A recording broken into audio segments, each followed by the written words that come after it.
Hey guys, it's Panda and welcome back to my channel. And I've tried to begin this video like 4 times. Like, subscribe, pleasantries, all that. Don't feel like a normal intro is really the thing right now. I've been really struggling with whether or not I was gonna make this video. And after a lot of careful consideration and thinking and speaking to the people that are close to me and seeing what they think too, I just felt like it was the right thing to do. Please keep in mind these are just events from my perspective and what people have gathered from other behaviors and other experiences with other people. Now, that's not that no one else's story is mine to tell. This is just mine. Some crossovers from what other people experienced are in here, but anyone mentioned told me that it was alright for me to come forward with this. So, without further ado and without further rambling, I have written a statement because without it I would not be able to do this. I've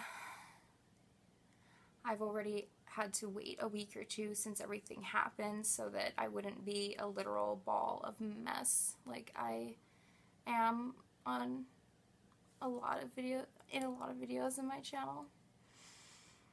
So I'm just gonna go into it. I've been getting some questions regarding Sarah. For those of you who don't know, my friendship with Sarah is over. We have unfollowed each other on Twitter and Instagram, and I have removed her from my YouTube mod list and blocked her on all platforms. Please keep in mind, although these events I'm about to share with you paint a questionable picture of Sarah's morals and intentions, I wish her no harm, and please do not harass her or anyone affiliated with her. A lot who will hear this have come to know me and have followed me for many months. And if you know me, you know I value honesty, integrity, morality above all else. Sarah's actions had begun to collide with my morals and I couldn't stand by, but we will get into that later. My relationship with Sarah was chaotic and intense. It was forged in a blazing heat and it went out in a blazing heat. Sarah branded herself a victim of Gabe's alleged predatory behavior, and it was us and a couple sisters against the world. In April of 2020, after a month of being under a microscope online and being kept inside and fearing for the state of the world, I had a drink for my birthday, and I slipped. Soon I had a drink every day, and then it was every night. Then it started in the morning. Nobody knew at the time, and I hadn't met some of the amazing people I am so lucky to call friends now. Sarah and I were in a group chat with 2 other women that were affected by Gabe. I must add here, please do not ask me for their identities. They are wishing no part in this drama and support my decision to speak publicly, but do not want involvement. They've been through enough. They deserve that courtesy. I was more actively involved in exposing what Gabe had done, and so was Sarah. Now I believe it was all for the wrong reasons. Sarah told me she was a victim of sexual abuse in her past, just like me. Our conversation drifted away from our sister group to send me her screenshots, and then again around my birthday when she offered to send me a birthday gift. She said her interactions with Gabe were brief, but he scared her and she had nightmares. I believed her. I had no reason not to.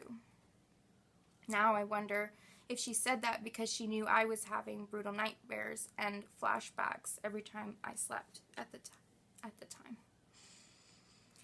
My relationship with Sarah became more personal and less professional when she offered to buy me that gift. It was about a week or so after the actual day of my birthday. So she was asking, so I told her how my birthday had gone. For some reason, I said I was feeling lightheaded and sick the past few days because I was always drunk. I said I wasn't sure if it was a problem, and I'd only had a problem once when I was a teenager. Out of the blue, Sarah offered her support. She said, "Oh my God, that's terrible. I'm so sorry.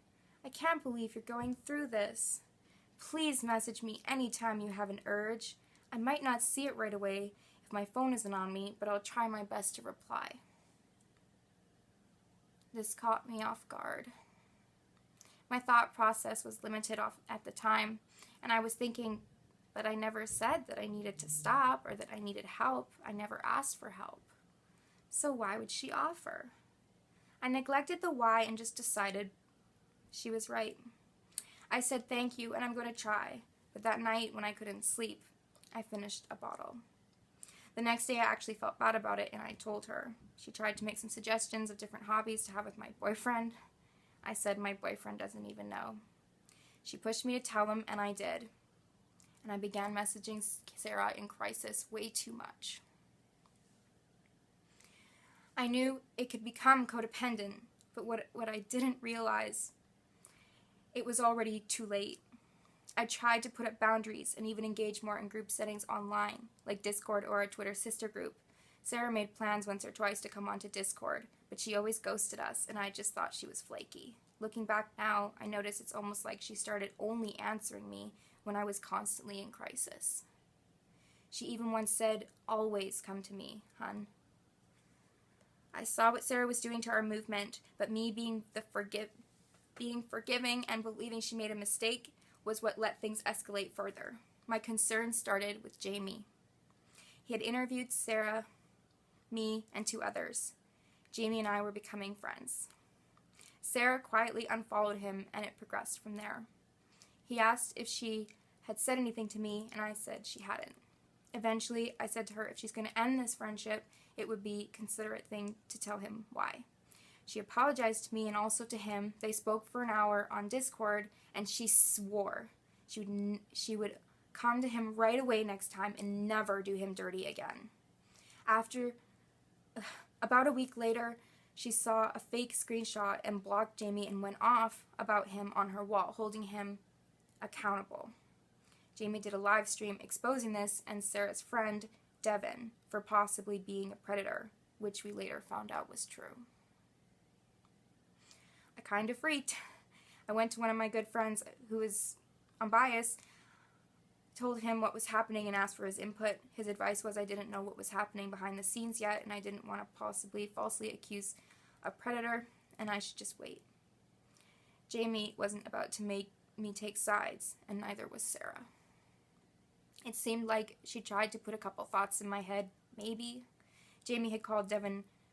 She told me that Jamie had called Devin a PDF file. He had not. He only shared his opinion and his speculations and observations. He didn't exactly say the word. Which it was within his rights to do. I told Sarah that it was handled poorly. She should have spoke to him. And she apologized. Yet again, I forgave her. I assumed she had just acted rash and would do better. I thought she was being dramatic, but not malicious. I was dead wrong. Possibly. That's up for each and every person watching this to decide for themselves. Time went by and everything only got worse. Constant drama and controversy. Constant he said, she said. And what seemed to be different stories from all sides. I should have seen her as a liar, but I didn't. Eventually, I found out that Mia, a friend of Sarah's, had sent a letter to Repsion's mother. He's a YouTuber involved in some kind of drama. I'm not actually 100% filled in. I don't watch a lot of YouTubers anymore. I do know of him though. Sarah knew for a week and then she lied about it. I didn't buy that it took her a week to process. I understand wanting to not throw your friend under the bus, but bringing family into YouTube drama and sending letters to their family isn't cute or funny. It's sick. I tried to bring it up again and I was met with, I'm sorry, and I'll change. I had more questions than answers, and I started asking around. Obviously, I can think for myself, but I spoke with people who were ex-friends of Sarah, personal friends of mine that would be more unbiased, maybe didn't know her as well, people that did know her, people that were friends with her. Just, yeah. I got a common theme. Don't trust Sarah. That concerned me, and I kept looking around on Twitter for answers. A journalist that goes by War of Corruption that Sarah was affiliated with doxed Gabe's Facebook, and it didn't sit right with me. I took it to DMs and addressed it to Sarah, and I also DM'd War of Corruption. I was met with, "It's not illegal because the Facebook profile is open." And everyone on Twitter that are concerned are idiots. I replied with, "I'm not an idiot." And he said, "No, not you, but yes, me, because I was concerned as well. It may not be illegal, but it is immoral." Gabe tagged a couple of ladies that were fighting with Sarah, and War of Corruption painted this conspiracy theory that they were in league with Gabe when they hadn't even met before. I knew it wasn't true. I had even seen proof that it wasn't true. Again, I addressed it in DMs with Sarah. I tried to de-escalate the situation, but Sarah seemed hell-bent on going to run with this false narrative that didn't sit right with me. Every time I told her I've seen proof, she just deflected to the laundry list if they did this and this and this to me. I said, "That doesn't make lying okay, Sarah." Sarah accused me of siding with them and not supporting her, and that all I cared about was clearing their name. I replied with, "I don't even know them yet." I met them officially that same day. It doesn't matter what anyone has done to you. You don't lie on them to make your point. If she is willing to slander these girls on a lie, what else is she willing to lie about? I had to hammer it into her head that 2 wrongs don't make a right, and no matter what those girls had done to her, it was wrong. Eventually she said, "Okay, you're right. I'm sorry, I was just angry." Everything was suspicious, and I didn't trust her. It was the hardest thing I could have imagined, but I spoke with a mutual friend of ours and said, "I hope I'm wrong about Sarah's intentions, but I'm very concerned." Little did I know I wasn't the only one. My friend told me information I wasn't previously privy to, and I cannot divulge it, as it is. There is another party involved, and I respect their privacy, but it was shady. The 2 of us told one another we would get through it together, because after everything being posted showing her true colors, and after all the red flags, we couldn't enable that behavior. We made sure our friend in the group chat had the heads up, and we spoke to Sarah. Everything that followed was a total nightmare. 3 straight hours of us voicing our concerns to Sarah, and she deflected everything. Or said everyone is a liar. She took no accountability and gaslit us. She had proof that she was innocent, then showing us screenshots that didn't even clear our concerns. In fact, some of them even exasperated them. Her excuse for what she did to Jamie was that this one girl said she can't be trusted. That's not really answering the question. But can't I be trusted, Sarah? You only spoke with that girl one time. Why is her word better than mine? I knew Jamie and his character, and I said, "No, that's not true. He can be trusted." And that person saying that has beef, she has beef with Jamie, and that's why she said that. Sarah deflected yet again. After hours of being emotionally and mentally drained, I almost caved, and I almost said, "Sorry I even brought it up." But my sisters held strong with me, and before I knew it, Sarah was gone. We were unfollowed, and I was crying. I cried to a couple of friends I consider to be like family, and I told them what she had done for me when I was drinking, and that she helped me, and I was devastated. After speaking around with other friends, now their story isn't mine to tell, we've noticed this is like a pattern, or she just does this stuff a lot, tries to dig in, tries to get you around her finger. I don't know. It's just what we've perceived. It's just what friends of mine have perceived. And again, no one else's story is mine to tell. They can go and tell it if they want.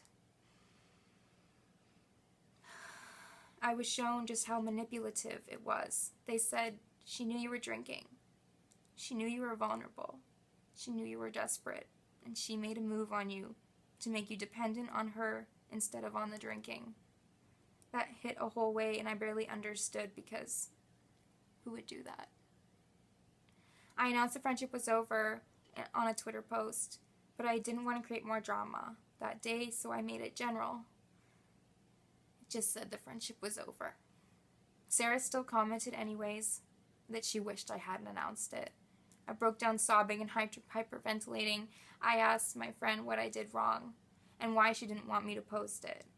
He said she was just trying to get in my head, and he told me to block her, which only made me more upset. I even stared at her profile and disassociated so long my friend had to ask, "Are you still there? Have you blocked her yet?" I didn't know what I had done wrong. I never said a bad word about her on that post. Over the next few days, my friends were extremely caring and understanding. I had a private, safe space where I could be heard. Little did I know we would come to see all the lies and manipulation that went on behind the scenes, and how she spoke to a lot of us using the same script. Sarah had the same bullet points with every conversation. "Oof, that's terrible. Oh my God, I'm so sorry. You've been through so much. You don't deserve that, hon. You are so strong. I'm so relieved. I'm here for you. You can always come to me." I picked up on this when I told her that I was devastated because one of my old schoolmates gang a girl, and she said, "Oof, that's terrible." This is all in DMs, just to clarify. Another thing I found later was a post where they were talking about Anision's kid that had fallen out the window, and she replied with a laugh face gif, laughing at that. I was honestly heartbroken to learn who she was. I feel stupid and used. I hardly slept or ate for almost 2 days, and I cried on and off all night. I'm doing okay now. I have an amazing friend group and devoted, supportive audience. Sarah has her demons and possibly some narcissistic tendencies. I will respect her privacy and not say more, but she is questionable and unstable at best. I feel for her, but the world is not your chess game, and people are not your pawns. It is not our job to fulfill whatever is missing for you. I wish you the best, and you need help, but I can't help you anymore. And the friendship is over. Every unnamed party involved gave me the consent to say what I have said regarding what has involved them. But if you do know their identities, please keep them to yourself and respect their privacy. If any of them want to say who they are later and have involvement, that is their choice, nobody else's. I thought Sarah would do better. So many times, I thought she would change after the first time I forgave her. But I was wrong, and I see that now. Again, please do not send her any hate or harassment. That is not going to help at all. Thank you for being here and listening. Feel free to ask me questions. Alright, thank you guys. Again, take it how you will. I've been hearing other things too with similar stories from people. I don't know if they'll come out of the woodworks. I respect them either way if they do or if they don't. This is just, what friends of mine have perceived or what people have perceived what's going on about her behavior. Like I said, it's questionable at best. I don't know the truth. I just know my experience, and I feel used for an addiction that I've struggled with for a long time, and that I struggled with again out of nowhere in late April, early whatever, I don't know, but it was a lot for me to sit down and film this. I think I'm just going to end it here 20 minutes is already pretty long, and maybe if I think of things later, or if you have questions, I can follow up in the comments. But thank you for being here and hearing me out, even if you don't agree. I appreciate it, and remember, always love yourself and be yourself, because those who matter don't mind, and those who mind don't matter. Bye.